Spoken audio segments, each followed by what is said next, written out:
Prepárate. Este es el momento en el que te invitamos a que subas el volumen.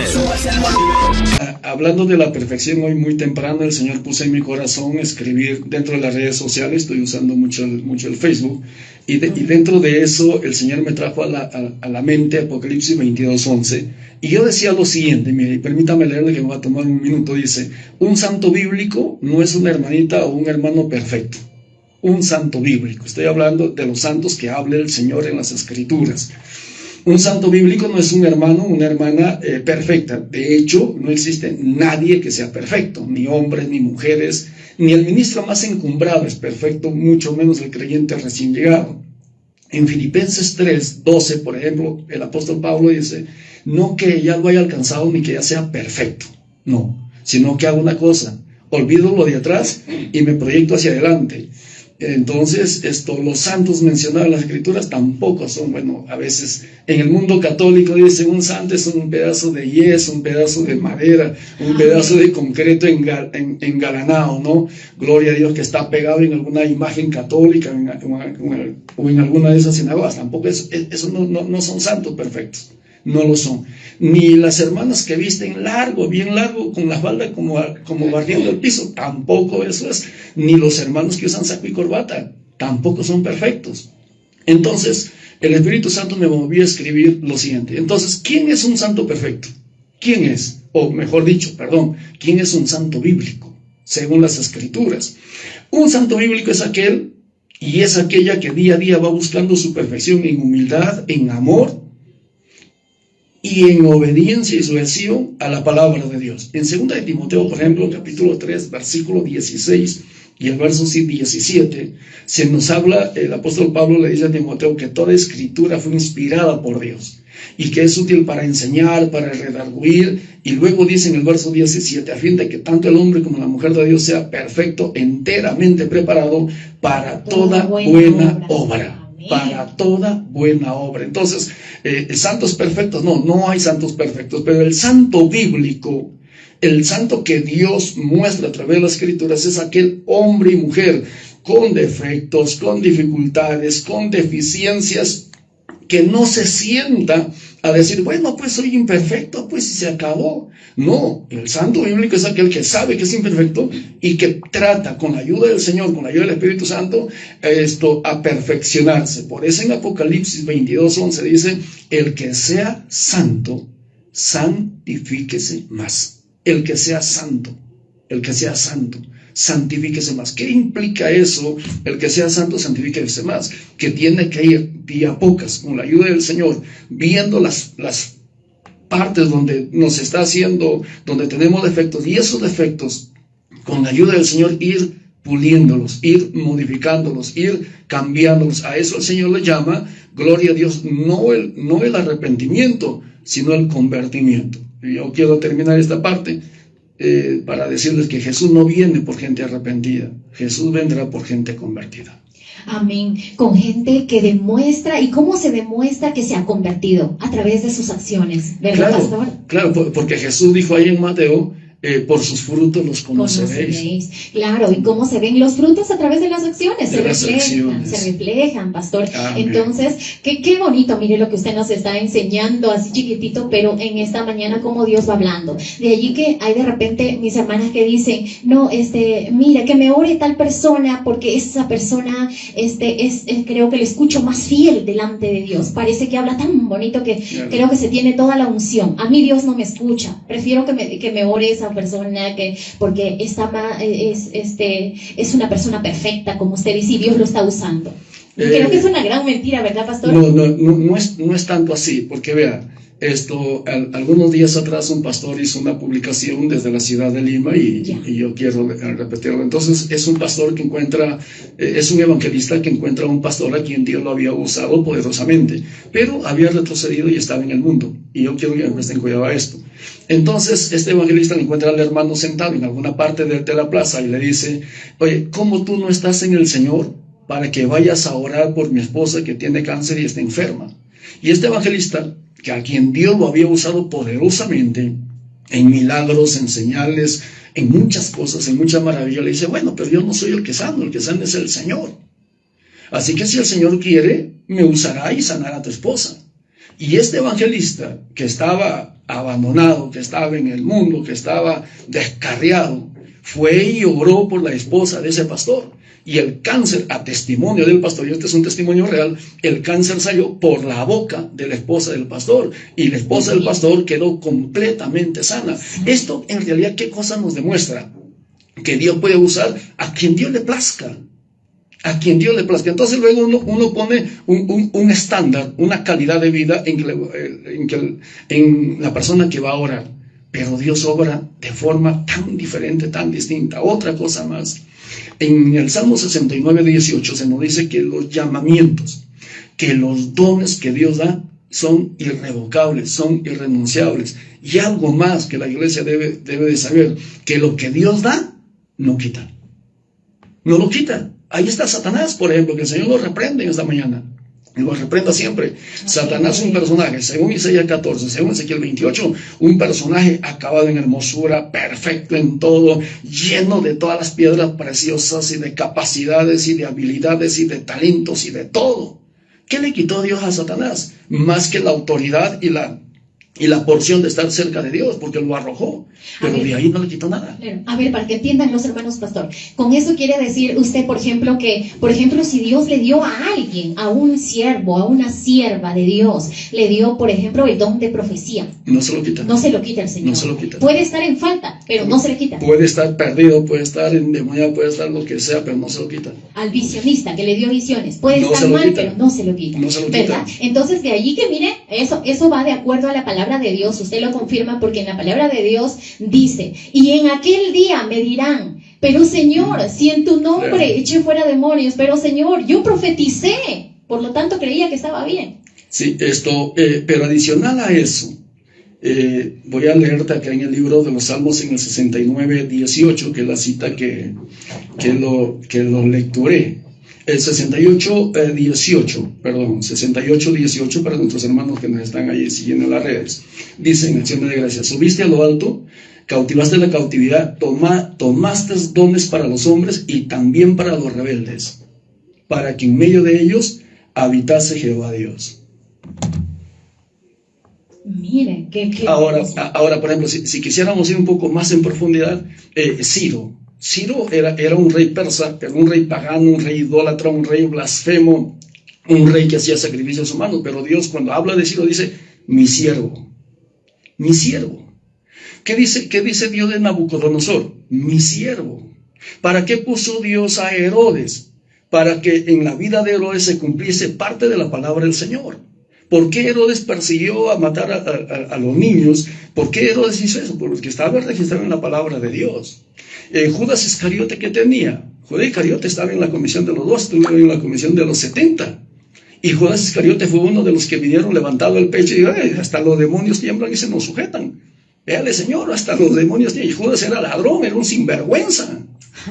Era un tipo que había nacido para entregar a Jesucristo. Era un personaje, gloria sea el nombre de Jesucristo, que estaba destinado. ¿Por qué? No lo sé. Eso depende de Dios. Hay cosas secretas que solo le pertenecen al Señor. Pero Judas Iscariote estaba destinado para esa condenación.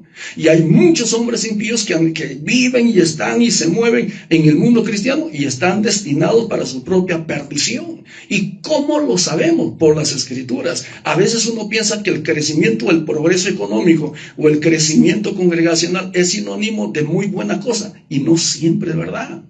No es así. Creo que es por la naturaleza de su corazón, ¿verdad, pastor? Por la forma de su corazón. En realidad, en cierta oportunidad tenía que ir a predicar a una iglesia y no tenía tema. No tenía tema y me fui sin tema. Yo salí de la casa sin tema. Normalmente en estos últimos años, casi los temas los saco al momento, ya en la misma congregación. Muy rara vez preparo hoy ahora los temas, pero que bueno, Dios de alguna manera así me diseñó, no lo sé. Pero yo los temas los saco en el mismo momento que voy a predicar. Y así que esa tarde no tenía tema y me fui pensando, ¿y cuál era el tema? Entonces el Señor en el trayecto iba meditando, iba pensando, y el Espíritu Santo me dijo, ¿llamado o escogido? Entonces dije, este es. Llamado o escogido. Este es el tema. Ahora, ¿cómo lo vestimos al tema? Y el Señor comenzó a traerme los textos y los fui anexando a una hojita que siempre llevamos una ayuda a memoria, por si acaso, y prediqué. ¿Eres llamado o eres escogido? Llamado, escogido. Entonces, entre el uno y el otro, no hay mucha diferencia. Por ejemplo, Judas Iscariote. Judas Iscariote aparece, gloria a Dios, en el llamamiento de los 12. Y aparece Judas y Jesús llama a Judas Iscariote. ¿Qué fue Judas? Judas fue llamado, pero a la vez también fue escogido. Pero el llamamiento que Cristo hace hacia Judas era con un propósito. Fue el escogido para finalmente entregarle al Maestro. Pero Pedro, Lucas, Mateo, Santiago fueron llamados y fueron escogidos. Un cristiano, para poder subir al cielo, necesita de los dos parámetros: ser llamado y ser escogido. Luego, entonces, ¿cómo nosotros sabemos si el hermano o la hermana ha sido escogido? No llamado, porque desde que entregó su vida a Cristo, fue llamado. Entregó su vida a Cristo, fue llamado. Luego, entonces, ¿cómo nosotros identificamos que la persona haya sido escogido? ¿Cómo? La Biblia dice: por sus frutos. Entonces, en el camino tú lo puedes ver a esa persona rebelde, malcriado, soberbio, altivo. Pero el Espíritu Santo va haciendo la obra, y ese altivo, ese rebelde, ese malcriado comienza a modificar formas, normas, conductas, y finalmente comienza a ser un brazo derecho, un puntal dentro de la obra de Dios. Pero puedes ver a otro grupo de personas rebeldes, desobedientes, que no hacen caso a la autoridad, que se levantan en contra del pastor, finalmente se rebelan y finalmente se sublevan y finalmente dividen la iglesia. ¿Qué puedes ver de esa persona? Fue llamado para qué? Con un propósito, el propósito de dividir la congregación, el propósito de romper el estándar natural, normal de cualquier congregación. Si hay algo que Dios tanto aborrece, es la división y es la rebeldía. Y lo aborrece a tal punto que a través del profeta Samuel dice: como pecado de adivinación la rebelión, y como una idolatría el levantarse en contra de la autoridad. Por ejemplo, David y Saúl.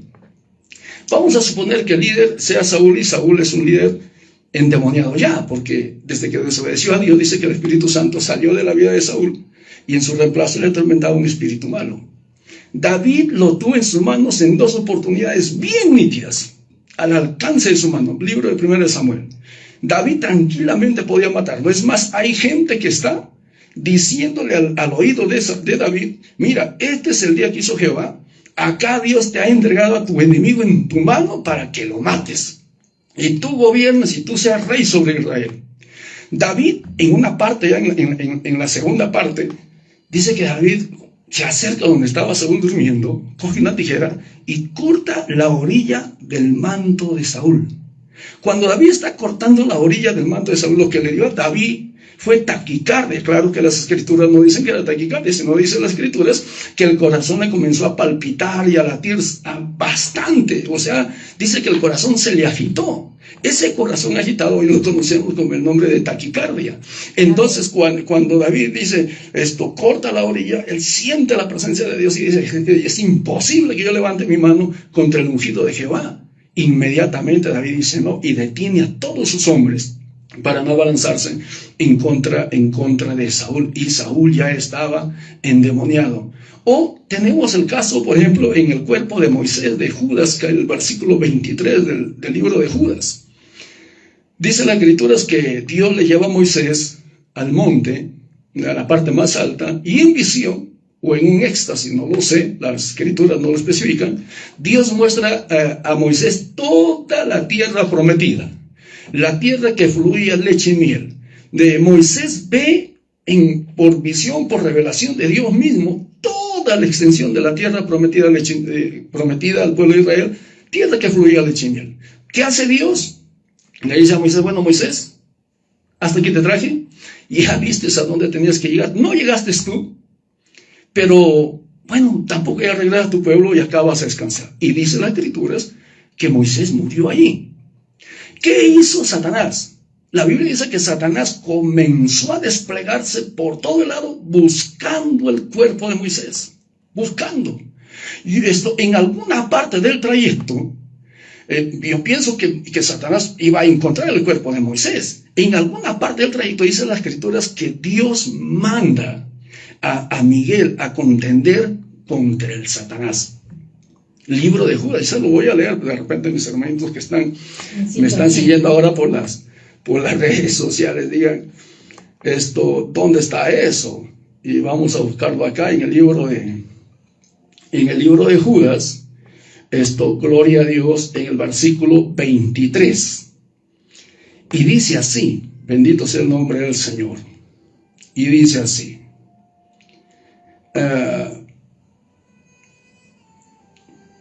perdón, a ver,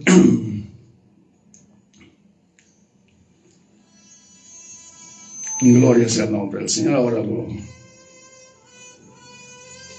para que tengan ellos, pastor, la cita bíblica y de repente sí, en alguno de sus estudios. No era 1.23, perdón, era el 1.9 de Judas, y se lo voy a lectorar, y dice así: pero cuando el arcángel Miguel contendía con el diablo, disputando con él por el cuerpo de Moisés.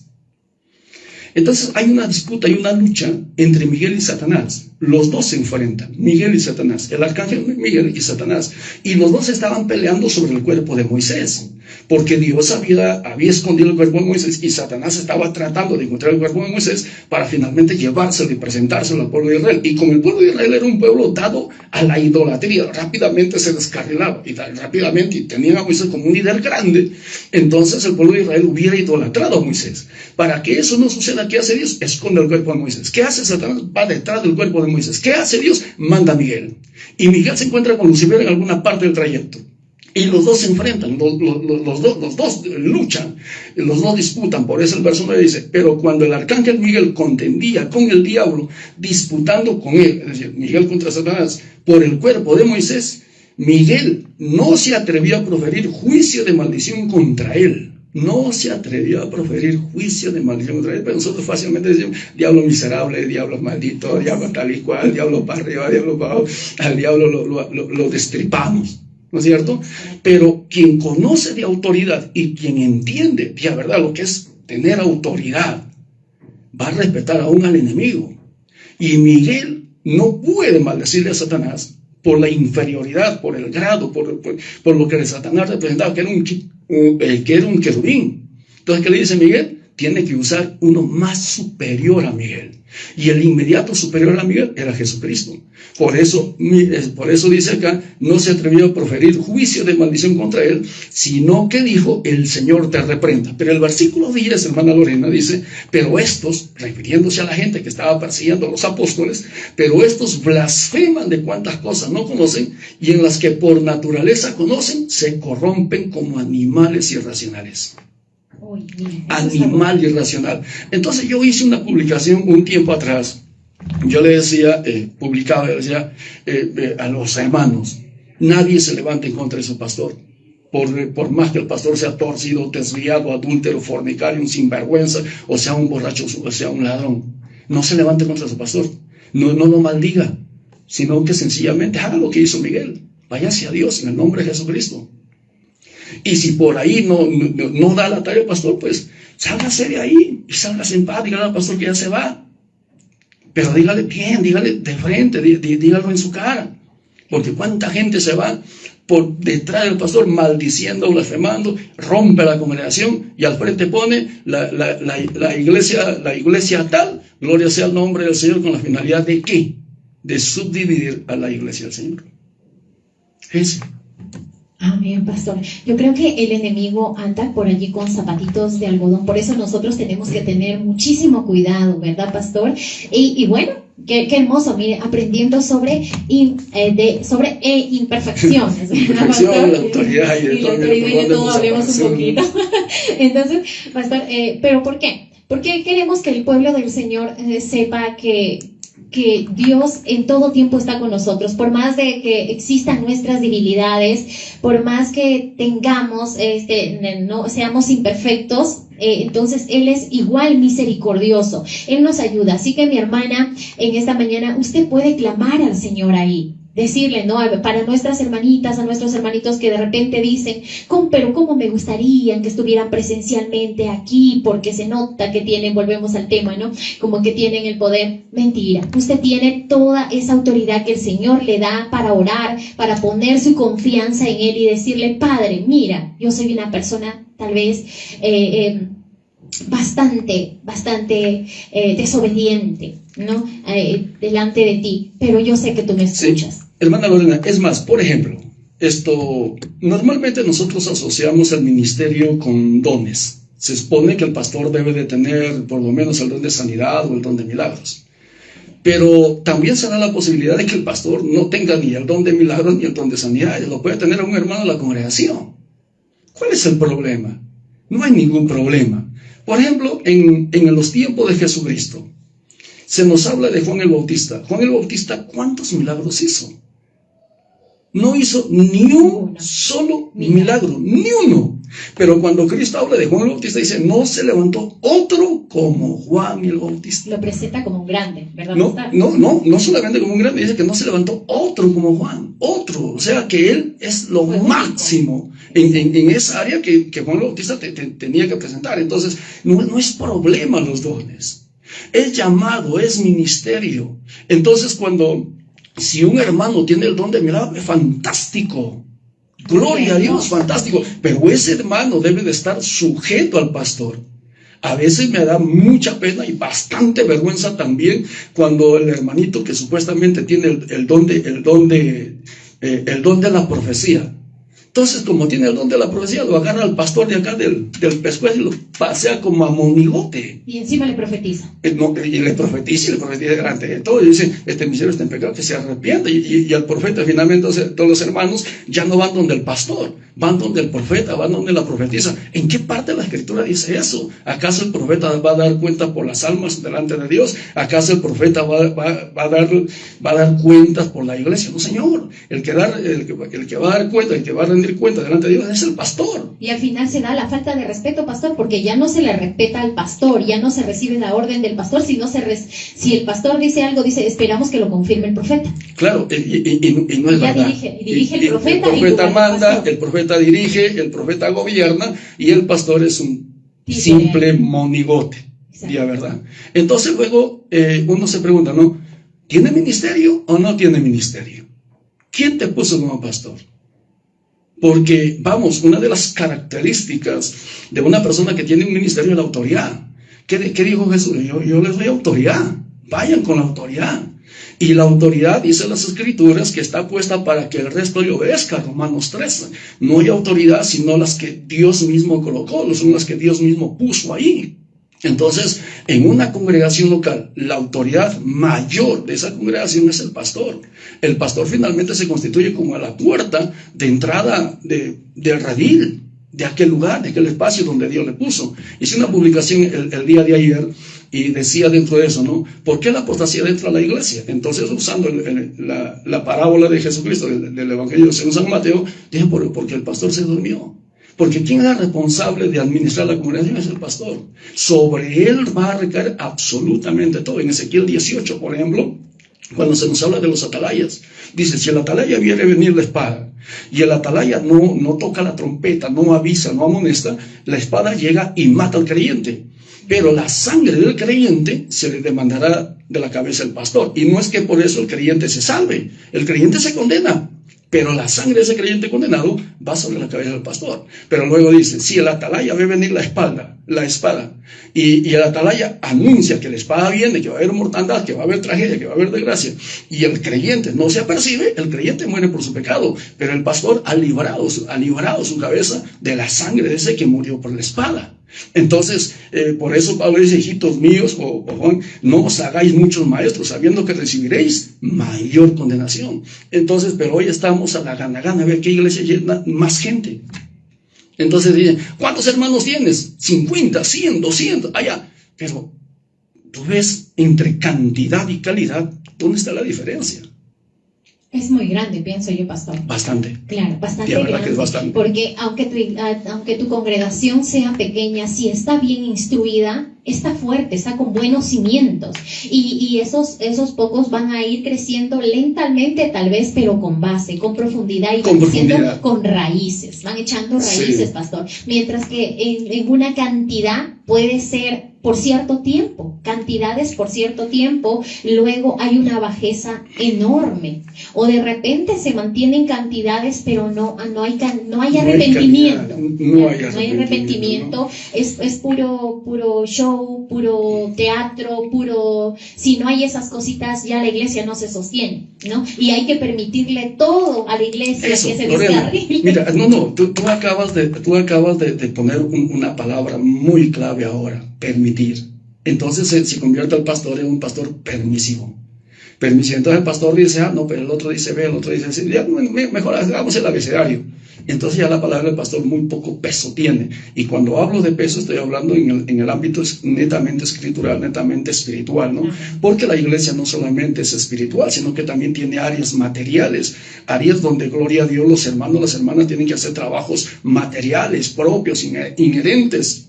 Gloria sea el nombre del Señor para el avance y crecimiento de la iglesia del Señor. Entonces, en esa línea, hoy de verdad se ha perdido mucho lo que es autoridad.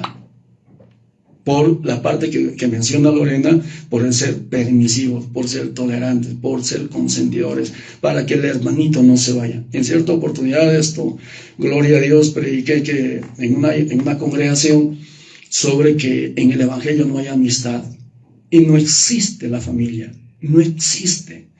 ¿Se acuerda, Lorena, cuando Jesús estaba enseñando la palabra del Señor y de repente viene María y vienen sus hermanos? Y van donde Jesús, le dicen, y como no pueden llegar donde Cristo, mandan mensajeros hasta que finalmente uno llega donde Jesús. Y le dicen, maestro, tu madre y tus hermanos están detrás, afuera, quieren hablar contigo. ¿Y qué le dice Jesús? Ay, ahorita voy, un ratito, hermanos, ahorita regreso porque mi mamá está afuera. No. Jesús se para y dice, hey, un momento, ¿quién es mi padre? ¿Quién es mi madre? ¿Quiénes son mis hermanos? ¿Quiénes son? Y pensando en eso, pastor, pero también, por ejemplo, por ahí los religiosos, ¿no? De repente aparecen y le dicen, uy, ¿qué va a ser el Hijo de Dios? Oigan, ¿qué va a ser el rey? Si fuera el rey, le obedeciera a su madre, ¿no? Le hiciera caso, porque madre es madre y hay que respetarla, ¿no? Entonces, pero fíjese que cada cosa tiene su tiempo. Es lo que decía Salomón, ¿no? Entonces, ¿qué está haciendo Jesús? Jesús está trabajando. Jesús, en cierta oportunidad, cuando Jesús solo tenía 12 años, acuérdense que van a la fiesta, José y María llevan a Jesús. Termina la fiesta y José y María comienzan a regresarse pues, a donde vivían, pero Jesús no va con ellos. Al cabo de algunos días, José y María se dan cuenta, el niño no está. Regresan nuevamente a Jerusalén. ¿Y dónde está Jesús? Sentado. En el templo, oyendo y preguntando a los maestros y a los escribas de la ley. Jesús está ahí sentado. Viene, hijo, ¿por qué nos has hecho esto? Jesús, a los 12 años, ¿qué hay? ¿Por qué me buscáis? No sabía que en los negocios de mi padre me conviene siempre estar. Sin embargo, el siguiente versículo, me parece que es el 13, dice, y Jesús estaba sujeto a sus padres. Entonces hay que hacer diferencia, una distinción entre el hogar y el ministerio. Sí, porque si no estudiamos bien, caemos en error también, pastor, porque podríamos decir, no, pero qué desobediente Jesús, imagínense, habían caminado cuántos días, esos padres, tremendo, claro, para que regresen otra vez 3 días de caminata para que den con él, ¿no? Que se merecía una magia ese Jesús. No, como padre podríamos pensar así, ¿no? Yo creo que en el tiempo de hoy le hubieran dado un jalón de orejas, ¿no? Como alguna vez vi a una mamá agarrarle de las mechas, salir, darle un sacudón ahí. Y también, bueno, valgan verdad, yo también lo he hecho. No me quiera parecer, ¿no? Cuando mis hijos han estado pequeños y han hecho alguna travesura, ¡ay, muchachos! ¿No? Y la mayoría de papás, de mamás, creo que sí. Pero en el caso de José y de María, ellos le recriminan a Jesús y Jesús le dice, no, pues, ¿por qué me buscan? Caramba, no. En los negocios de mi padre me conviene siempre estar. Entonces Jesús estuvo sujeto a sus padres hasta cuando cumplió 30 años. La mayoría de edad en los tiempos de Jesús era hasta los 30 años. Cuando Jesús cumple sus 30 años, Él arranca su ministerio. Él empieza ahí, porque ya era mayor de edad. Entonces, cuando José y María van a buscarle a Jesús, ya no le están buscando, digamos, como el hijo menor de edad. Ya Jesús es mayor de edad. Y como mayor de edad, y como todo mayor de edad, también ahí tiene ya su propia vida. Y Jesús está trabajando y Jesús está laborando. Jesús está predicando, Jesús está enseñando. Y en eso viene María y sus hermanos a interrumpir el trabajo del cual el Padre ya había encomendado a Jesús. Y de ahí que Jesús dice, ¿por qué me buscáis? Porque ya no era menor de edad. Ya era una persona mayor, adulta. No es como pues el niño de 8 años, 9 años, pues tiene que andar sujeto a sus padres. Pero Jesús ya es mayor de edad. Y luego, dentro del ministerio, regresando al punto, entonces Jesús sabía quién le había llamado y sabía hacia dónde se iba y tenía él que perfilar, gloria a Dios, la diferencia entre el rango familiar y el ministerio. Una persona, por ejemplo, que no respetó el ministerio y no hizo separación entre el ministerio y la familia, el sumo sacerdote Elí, por ejemplo, Lorena, y dice las escrituras que el sumo sacerdote Elí tenía hijos y que el sumo sacerdote Elí consentía el pecado de los hijos. Y es más, dice las escrituras que los hijos del sumo sacerdote Elí se iban a la puerta del templo y se acostaban con las mujeres en la puerta del templo. Y no solamente eso, sino que también menospreciaban las ofrendas y todo lo que el pueblo de Israel traía para la casa del Señor. Y dice la escritura que el sumo sacerdote Elí nunca les estorbó el pecado de los hijos. ¿Y qué hizo Dios? Mató a los hijos y mató al sumo sacerdote Elí. Imagínense, por todo por causa de la desobediencia, pastor. Y no hacer la diferencia, ¿no? O sea, porque vea, bueno, gracias al Señor, yo he vivido los últimos 6 años con mis hijos, 2 hijos adolescentes. Ellos vinieron conmigo, ellos estudiaron en la universidad, ellos se dedicaron a estudiar. Una vez, mi hijo, el varón, llegó un poquito mareado. No llegó borracho a la casa, no llegó borracho, pero llegó oliendo alcohol. Le dije, mira hijo, esta es la última vez que tú me llegas en esta condición. Si tú, por asomo, se te ocurre hacer esto, aquello, lo otro, te me vas de la casa. Búscate un espacio donde vivir, pero acá no te voy a consentir. Puede sonar duro, puede sonar áspero, lo que sea. Seguramente es duro y seguramente es áspero. Seguramente muchos hermanos han ganado a sus hijos con paciencia y mucho aguantar. No lo sé. Puede que alguien se los haya ganado así. Pero cuando uno está tiene cierta responsabilidad espiritual, uno no se puede dar esos privilegios. Ahora, si uno confía en el Señor y uno cree en el Señor, ¿qué dicen las escrituras? Y yo los tomo en mis manos y el diablo no me los quita. Vea, y yo los tomo en mis manos y el diablo no me los quita. Y ejemplo tenemos en las escrituras, el hijo pródigo. Yo creo que muchos de los hermanos, gloria a Dios, que me están siguiendo ahora por las redes sociales, ¿quién no ha leído la historia del hijo pródigo? El hijo pródigo, el hijo menor, ¿qué le dice a su padre? Dame mi herencia. ¿Había trabajado el hijo menor? De repente le había ayudado al padre, no lo sé. ¿Qué le dice el padre? Ay, hijito, por favor, no te vayas, hijito. ¿El padre comienza a robarle al hijo menor? No.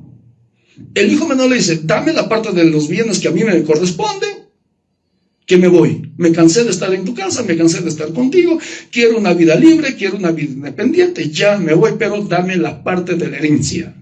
Qué atrevimiento, ¿no? ¿Hasta dónde llegó? Claro, es que es verdad. Entonces, ¿qué hace el padre? No le reclama, no le recrimina, no le ruega, no le pide que por favor lo piense, no le dice, por favor piénsalo 500,000 veces, no le dice nada. Sencillamente el padre agarra y separa los bienes y toma tu parte.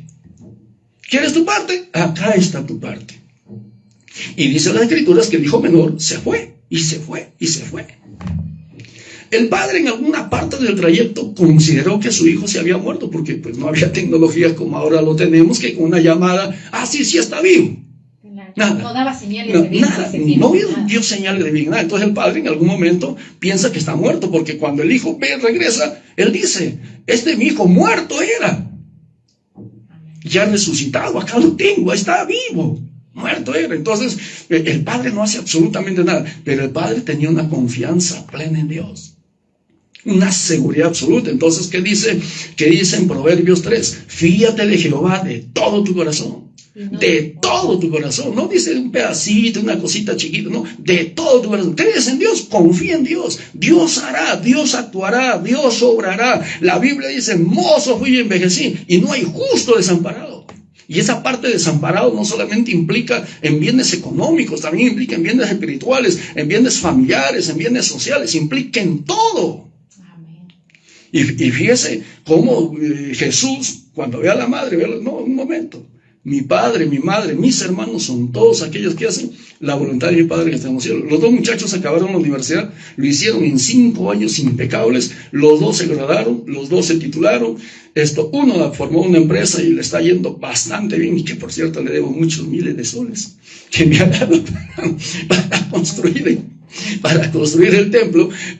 Y la otra chica trabaja en una empresa en la ciudad de Lima, el otro está acá en Cajamarca, formó su empresa y Dios lo está bendiciendo. Pero entonces, ¿por qué? Por la forma en que de inculcar. Por eso, gloria a Dios, hay un versículo en 2 de Timoteo 2:22, me parece, donde dice: huye de las pasiones de los deseos juveniles. Amén. Fíjese. Entonces, mire, hermana Lorena, creo que nos hemos paseado hablando de todo un tantito, ¿no?